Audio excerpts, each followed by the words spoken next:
of Justice. The Director of Public Prosecution, Nordin Haji, is planning to prefer murder charges against lawyer Assa Nyakundi based on new evidence. The DPP's application comes 10 months since the death of Nyakundi's son, Joseph Bogonko.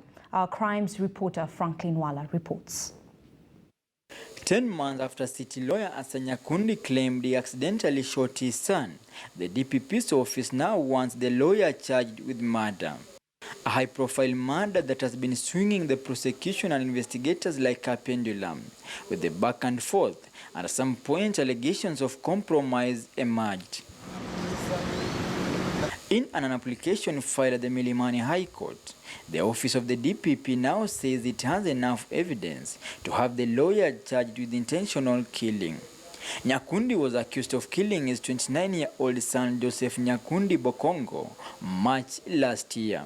The DPP's move comes after the prosecution made several attempts to drop manslaughter charges at the Kiambu locus, which they had earlier on preferred against Nyakundi. The efforts faced strong opposition from Nyakundi's defense team. Be asking for minimum cash bail. The DPP will now wait for the court to give directions on whether Nyakundi will be charged with manslaughter or the lawyer will be in the dock, but this time round facing murder charges. The court's decision is expected on 26 March this year.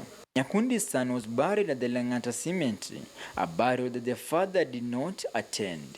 He was given orders by the court to stay away and not interfere with the case. Franklin Wala, KTN News, Nairobi. That story by Franklin